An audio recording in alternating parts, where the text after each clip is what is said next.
cobs in a can, they were put there by the Green Man. Hello everybody, I'm Sam and today I'm in West Sussex at a farm which grows lots of fruit and vegetables, including the one we're going to learn all about today, Sweetcorn. This is our guide for today. This is John. John, thank you for having us on the farm. Hello, pleasure. Have you been growing sweetcorn for long? A huge amount of time actually. I think the very first time we had sweetcorn I was 6 years of age and I'm 36 now, so that gives you an idea. It's a long time ago. A long time. Yeah. So how much sweetcorn do you grow per year? We grow in the UK season, okay, which is a part of what we do. We grow 30 million cobs. What? Did I hear that it's right? huge, yeah. But that's only half of what we grow across the world. We grow 60 million cobs. That's a lot of sweetcorn. That's crazy. And you grow other fruit and veg as well, don't you? So what do you grow? We do. We specialise in really different vegetables. We don't actually grow any fruit, folks, but we grow things like sweet potato, butternut squash, asparagus, chilies, fun things. All my favourites. Okay. Well, I think you're the perfect person to teach us about sweetcorn today on this online field trip. What are we going to learn though? What are you going to be teaching us? Well, we're going to learn all about sweetcorn plants. They are absolutely fantastic plant. We're going to learn how they grow and the part of the world where we grow them from, I guess. And I guess how we get them from this field to all the shops. Well, that's very important because if we just grew it here, it would never get to you. So yeah, we've got to take it through the whole of what we call the supply chain of getting it from the farm into the lorries and into your local stores. Lovely, ready for us to eat. Right, let's meet the schools that we have taking part today. Let's go to Ben Weavis Primary School now, where Miss Hamilton's class is taking part. Hello, children. Lots of lovely smiley faces and waves there. Let's go over to the Bishop's Primary School in Newquay, where Mr. Cornish's class is taking part. Hello, children. Hello, Mr. Cornish. Fantastic. And finally, let's go over to Takeley School in Dunmow, where Miss Griffiths' class is taking part. Hello, children. Hello. Takeley School, it's lovely to have you taking part again because we know you took part last week in our field trip, and thank you so much for the lovely video you sent us as well to say thank you for allowing you to take part. They learned all about honey and bees last week, so It's honey and bees and sweetcorn today. Sweetcorn today. Before we continue learning about sweetcorn, I think the best place to start is to learn a little bit more about the family of plants that sweetcorn comes from, because sweetcorn is a variety of maize, and maize, I understand, John, is the thing that we grow the most of across the world, more than any other grain, plant or flower or vegetable. That's correct. In fact, that's a fact there you've just told me. Now, sweetcorn is not originally from Britain or Europe. It came from South America. It's a very exotic plant, and as you can see, we're stood in a big field of sweetcorn. And if you look at what the plant looks like, it's a very tall plant. It's slightly taller than me, so it's over 6 foot tall. Okay, and it has something at the top which is called the male flower, and on the sweetcorn itself, it has a female flower. And this is what makes it really different from most other crops that just have female flowers and then the bees come and pollinate them. Sweetcorn pollinates itself. It's a fantastic thing, and I guess that's what makes it able to be grown around the world, because it's quite simple. Yeah, and all the other maize products. We have the maize products on the table here, so could you talk us through some of the maize products that we have here? And in the classrooms, you should have some different types of maize products as well, so pass them around, take a look at the different types. I'm sure that you're going to recognise some of them. They'll be in your cupboards at the kitchen, in the kitchen at home as well, so pass those around, take a look. So what do we have here then, John? Well, it's amazing really how many products you can actually make out of sweetcorn, from things like you're probably more aware of, your popcorn when you go to the cinema, this stuff here, okay? That's popping corn, and that's made from dried out sweetcorn kernels, which as you can see are here. So that's something you'll probably really be aware of.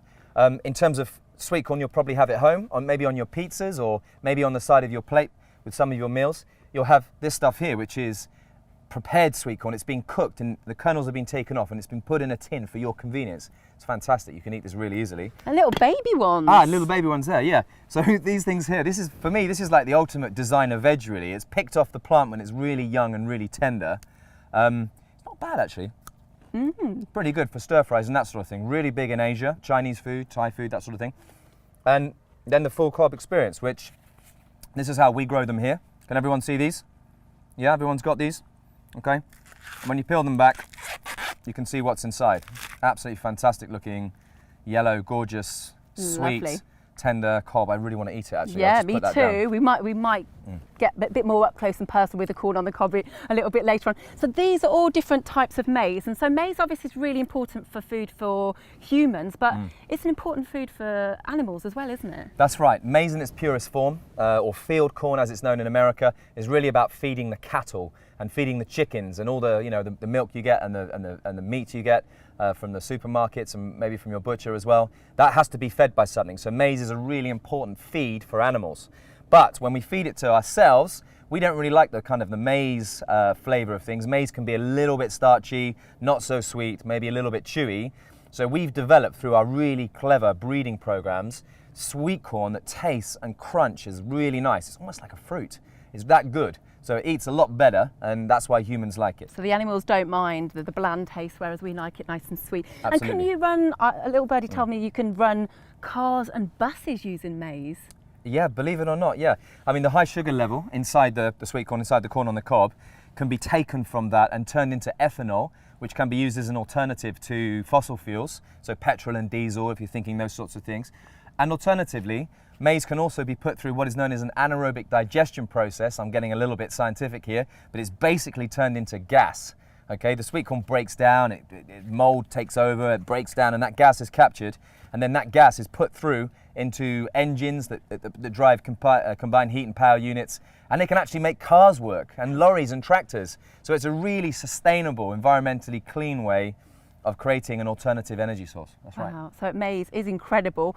In fact, we have a video now. Let's watch a video, our very first video, all about how amazing maize really is. Amazing maize. Did you know that sweet corn comes from a family of plants called maize, which is why they look the same? Some varieties of maize, like sweet corn, are also eaten as a vegetable, freshly picked from the plant. People have been growing maize since prehistoric times. It was first grown in a part of the world that we now call Latin America. Today, farmers grow it all over the world. In fact, we grow more maize than any other kind of crop, more than rice or wheat. We grow so much maize because we use it to feed both humans and animals. And we also use the oil to make a fuel called ethanol for cars, buses and trucks.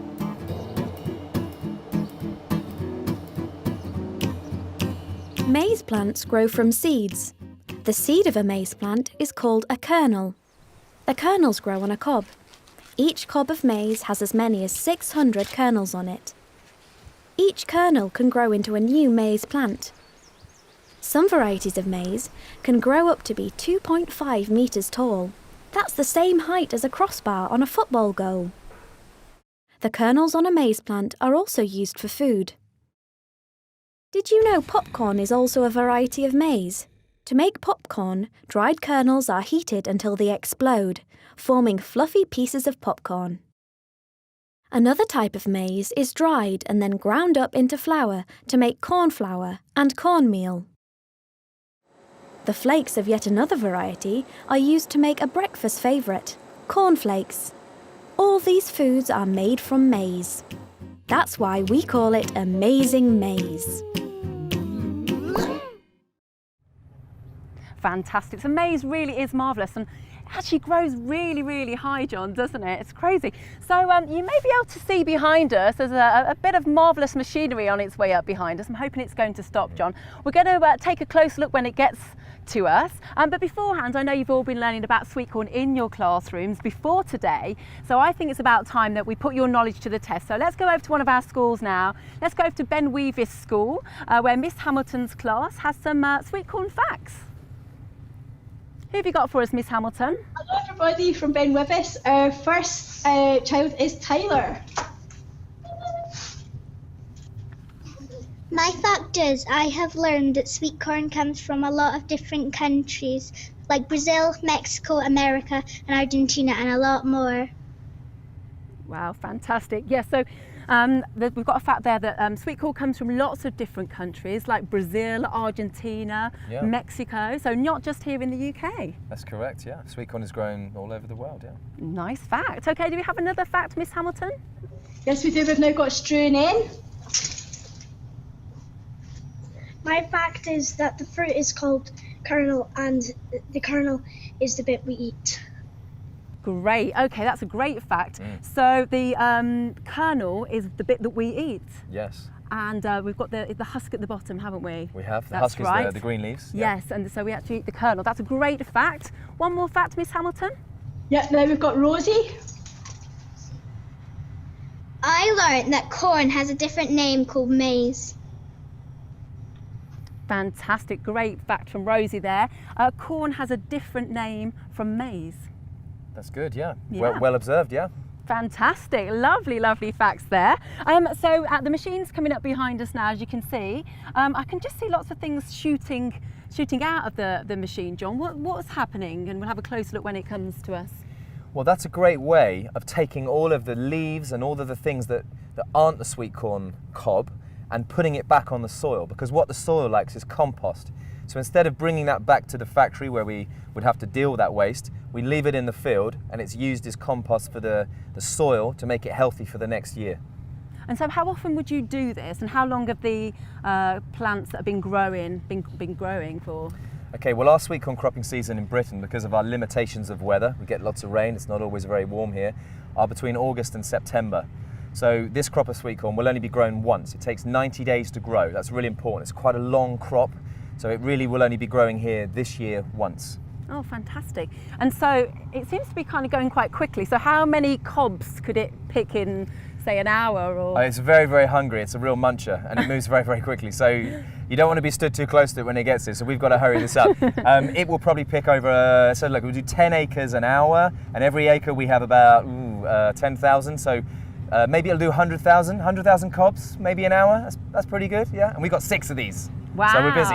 Wow, yes. And so I'm guessing there's some kind of chopping mechanism. How do you make sure the cobs don't get damaged? Yeah, it's all down to science again, okay, but we've engineered a set of little tickling fingers, well, they're kind of big metal tickling fingers really, that are on the front. I'm getting really nervous now, it's coming at me, and it tickles the sweet corn off into the hopper, and as it goes back, it gets partially graded, so the small stuff falls out, the big stuff stays, and then all the what we call the chaff gets blown out the side. Is it coming? It is coming. Will the driver stop? Is he a trusted driver? Sergei and I are friends. I'm Okay. sure he's going to stop. Okay. But if he doesn't, we're going to end up in the back of the hopper. So tell us what it's like when you're driving one of these. There's a pheasant. Did you see that? Woo. That's nature. It's like driving the Starship Enterprise. You're surrounded by touch screens, little iPad apps that you can control the speed, you can control the size of the corn you're taking, you can control the elevation. It's linked into a satellite, so if you accidentally fall asleep, it'll keep driving. We try not to let them fall asleep. You don't know what you might be bringing in. But it's very, very technical, and it takes over 6 months to train a driver. Wow. Should we have a closer look? Can we walk back and take a Yeah, look? thank goodness he stopped, actually. Let's have a Come on. little walk down. Wow, so I can see these like pointy fingers that you mentioned. Yeah, the tickling fingers. Yeah, the tickling fingers. Here they are, look. Wow. Okay, so if you bring the camera in closer, we can have a little shoot at the profile. Hi, Sergei, don't run me over. Yeah, we're friends, yeah? Okay. These here effectively just very gently pluck the cobs off the sweet corn plant. And then they go through the roller at the back, okay, which lets all the small stuff go. And then it's hoovered up through the middle, and it goes up a conveyor belt, up behind where Sergei is sat now. And again, even more small stuff is pushed out the side. And then the composting, what we call the chaff blower, blows all of the stuff that's cut, that isn't required, out onto the field for compost. It's fascinating. Does it have a special name, John, or is it just the big machine that Well, cuts these corn? guys, these guys have got nicknames for them. Okay. We've got quite a few of them. We have some with the pirate's flag. Those people in Cornwall might appreciate the humour in this. One is the pirate, and he thinks he's the best driver. Sergei just keeps it really, really tight. He's also known as the meerkat.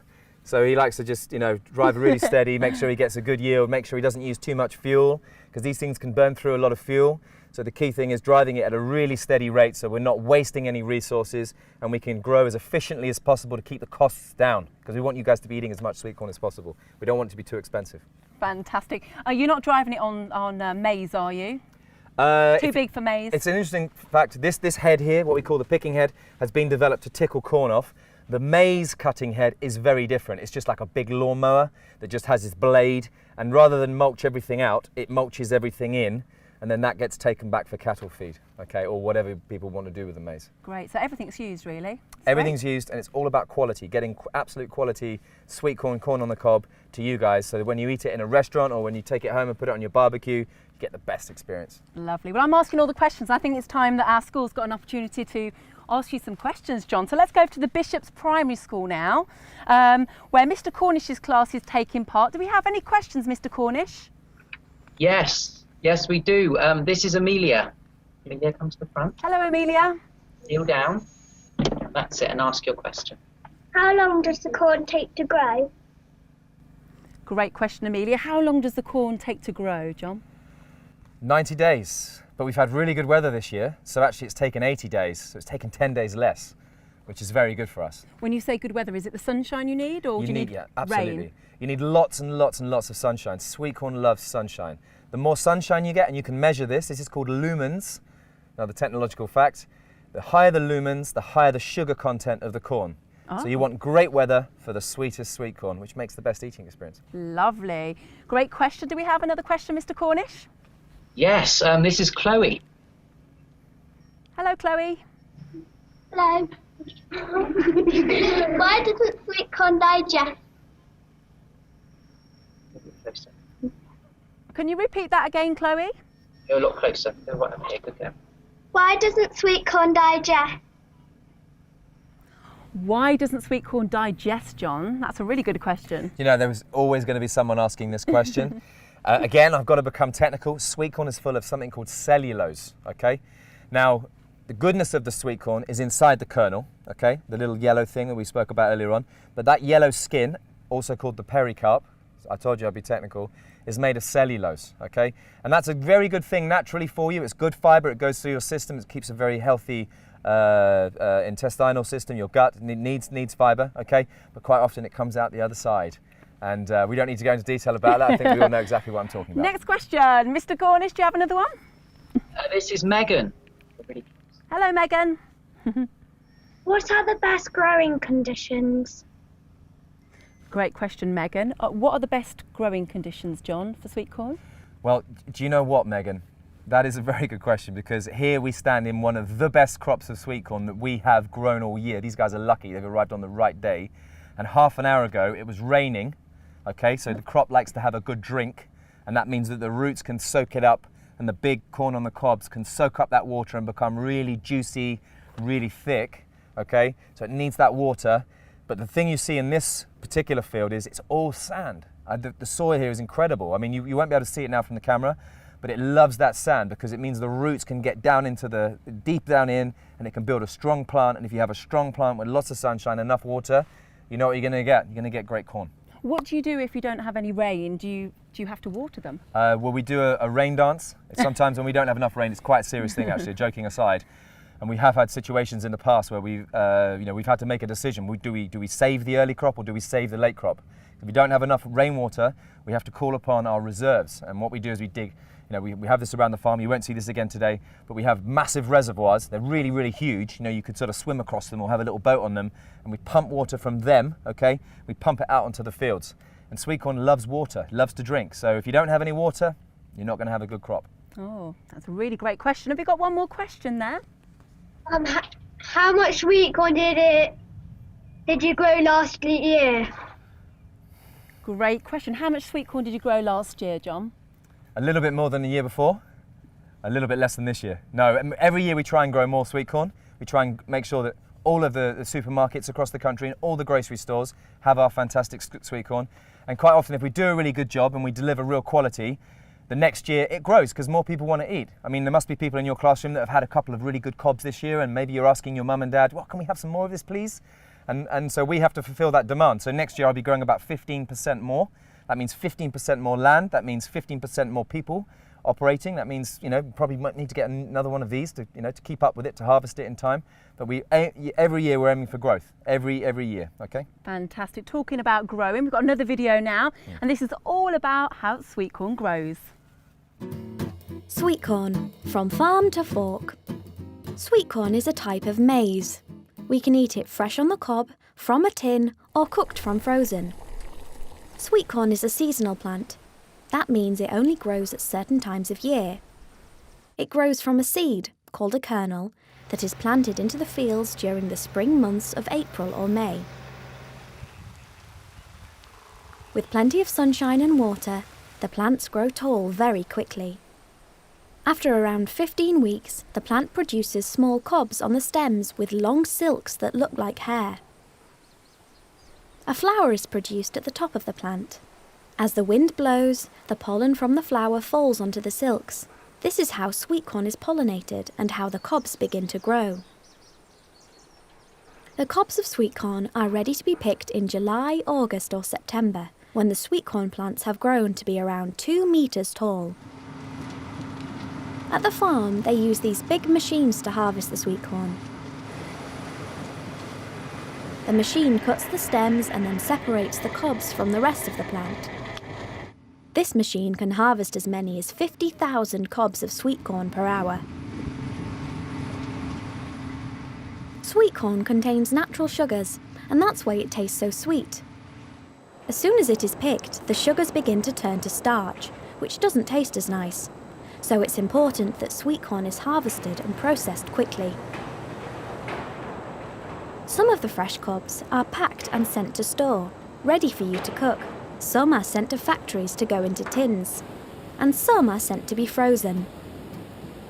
So when you eat them, you have many yummy ways to enjoy the taste and goodness of sweet corn. Great, and absolutely fantastic to see that amazing machine in action as well. So John, are you ready for a few more questions? We're going on to another school now. Let's go over to Takeley School now, where Miss Griffiths' class have some questions for you. Who do we have, Miss Griffith? Go ahead. I said, go ahead. I am Isaac. Louder. I am Isaac. Hello. In our school garden, do you have any advice for us? Oh, great question. They have some sweet corn in their garden. Do you have any advice? Yes. Make sure you pick it when it's really ripe, and make sure you eat it quickly to really enjoy that experience. That's the key. Yeah, because it's quite hard to, you can sometimes pick it and it seems like it lasts a long time, but I think that the earlier you eat it, the better. Yeah, straight from the plant. That's the best. Yes, yes. Well done for growing it, by the way. Good on you. Yeah, You're going to put me out of business one day. Maybe you want a job. Phone me up. Do we have another question for John? My name's Olive. Do you have a favourite way to eat sweet corn? Oh, great question, John. Do you have a favourite way to eat sweet corn? Do you know what? I've discovered a new way of having sweet corn, which is really simple. If you don't have a barbecue or the weather's not good, you just take the whole thing and you put it in the oven. You might have to ask your mummy or daddy about this, but then you just turn it up to 230 and you wait for 15 minutes. And you'll see something very interesting happen. It all goes black, and then you turn it down and you bring it out and it's all blackened, and you open it up and it's steamed inside. So you get the barbecue experience in the oven at home. And Fantastic. Someone taught me that when I was in Mexico recently on trying to find some more sweet corn, funnily enough. And that was a really cool way of eating it. So try that at home, actually. Yeah, of course, as John said, ask mummy and daddy first. Okay, another question for John? Is sweet corn always the same shape? Good question. Is sweet corn always the same shape, John? No, it's not, actually. It all depends on the variety. So we've grown specific varieties in this farm to look like this. So when it gets home to you, you can open it up and you can have that experience. But I've seen sweet corn this big and this fat. And quite often that goes into cans. That's the stuff they prepare for the canning industry or the freezing industry when you buy the small little niblets that are in the frozen section at the retailer, okay, or at the at your local store. But the cobs we grow are this big because I think if we had them any bigger, you'd get full. You wouldn't want many more. You wouldn't be able to eat them all, would you? So they have to be kind of sort of grown to be a certain size. That's a meal in itself, that big one, I think. It is a meal in itself. Yeah. Yeah. Can we That's have right. one last question, please, from Takeley School? My name's Amelia. Is sweet corn always yellow? Very good question, Amelia. Is sweet corn always yellow, John? No, that's a really good question, actually. in America, in the United States, they like to have white corn because it distinguishes the difference between maize, which is yellow, and the sort of the sweet corn we were discussing earlier, the super sweet, tender sweet, human corn on the cob. And so in America, the preference is for white corn. And we've also been playing around over the last couple of years with naturally bringing in different colorations. And we've actually made a blue and white one, a red and white one, a red and blue one, a purple one. Wow. And this stuff, you know, it's all naturally bred, which is very important, looking after nature, so it's done naturally. And it will be really good fun because you'll be able to have sweet corn in your football colours or something. And maybe then you'll even eat more of it. Brilliant stuff. Thank you so much for your questions. What great questions there, John. I think it's time that we take a closer look at a proper corn now. And you all should have your own cobs in your classroom. So you should have one each with the leaves around and with the silk still attached as well. So as John is talking us through the cobs that we have here and taking them apart, why don't you do the same in your classroom so you can have a good look at what he's talking about. So John, if you take us through each section of the corn, please. Okay, cool. Right, so sweet corn, we've obviously seen the harvester with Sergei. Okay, that's what Sergei takes from the field, and this comes into our business, which isn't far down the road. It's about 20 minutes or so. The lorries come in all the time, and we empty it at the yard, and it comes through a factory, and in that factory we process it. Okay, and this is basically what happens. They take off the outer leaves, and they take off the stem here, which is known as the shank, and they pinch out the silks, which are these bits here, and then that goes into a nice supermarket tray, which goes onto a lorry, which gets to the supermarket, which is great. Now, there's another part of our factory which turns these into these, okay? Now, what this is if you like, a washed and ready to cook product, okay? So it's been completely stripped. So in effect, we've taken this, completely, oh, it's quite tough, as you can see. What are these silks for? They got a purpose? Well, yeah, they do have a purpose, actually. Every single one of these kernels, okay, has one of these attached to it. Oh, wow. Okay? So inside of the husk, you have these little hairs which are connected to every single one of the kernels, okay? Now, this is where Mother Nature does her part. You might remember at the start of the conversation, we spoke about the male flower at the top, and then we spoke about the female flower on the plant at the bottom. This is known as the silk, okay? The male flower in the wind does his bit. Sweet corn doesn't need bees, actually. It's quite an interesting thing. It just does by air, it pollinates by air, okay? And then once this silk has been pollinated, it transmits a message down to each one of the kernels, okay? Which makes it go yellow and fertilizes it. If it's not fertilized properly, and this is a very good crop of corn because every single one I'm grabbing is demonstrating that it's been fertilized lovely, you might just be able to see this one. That's a kernel that hasn't been fertilized. Okay, like a tiny little white. Let me turn it around just there. Incredible, just in there. There we go. So you'll see this tiny little strand, this tiny little hair actually has a really important role to play. Great, and the leaves protect it, I guess, from the weather and make sure everything inside is fresh. Is that what the job of the leaves are? Absolutely, they protect it from predators, because there's predators in this field, little bugs that want to eat the sweet corn, and they can't get in because the leaves are like like its protection. And what about is it the husk at the bottom, the bit at the bottom, the very bottom? Yeah, that there. Yeah. What's the job of that? The tough bit. This connects it to the plant. Okay. Okay. So in effect, this is where the water comes from. This is where it gets its nutrition from, through here. Okay. Okay. And that goes up into the sweet corn. So no need for bees, no need for pollination. It does its own thing. That's right. It does its own thing and it pollinates in the wind. Correct. Fantastic. And so the sweet corn that you grow here, we would see in the supermarket as lots of different forms. So we'd see it as fresh. Yep. We'd see it as tinned, and then we'd, I guess, see it as frozen as well. You'll see it as frozen. You'll see it as popcorn. You'll see it as dried kernels, which you can pop at home. You might have those little microwave bags. That's what's inside them. Okay.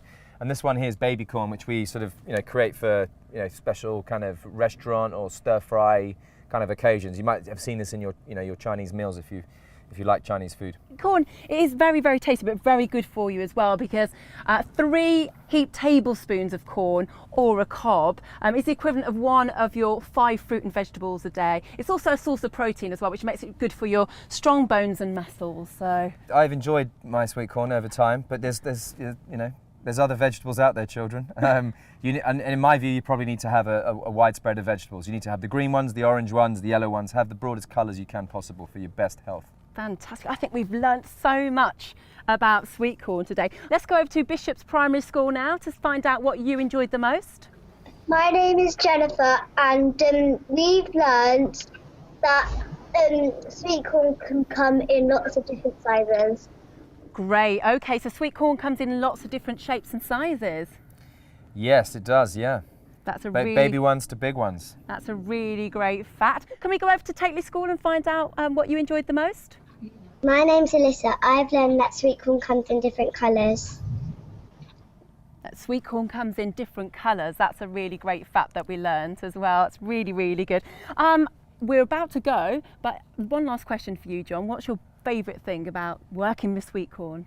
The chance to work out in the environment. I think, you know, I have a team of people. We work in an office, we do all the planning and the management, but actually one of the best things of my job is I get to come out to places like this.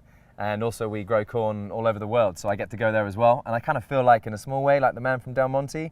So it's a nice thing to do. I really enjoy it. Traveling. It is great. I'm very jealous because this is an amazing place. It's really nice, and the sun's come out for us. It's very Thank hot, you so actually. much for having us here, John, Pleasure. and thank you so much, children, for taking part. We hope you've enjoyed learning all about sweet corn on today's online field trip. And don't forget, after this online field trip is finished, you can have lots more fun learning about maize. Why don't you give this maize a go and see what happens when you do heat it at home. Make sure you've got an adult with you and read the instructions as well, but enjoy your popcorn.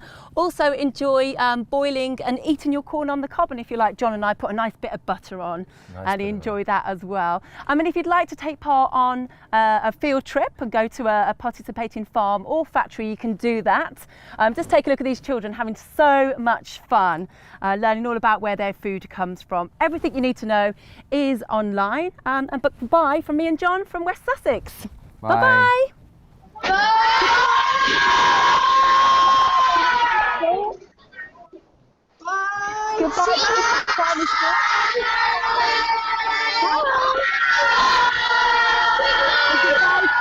Goodbye.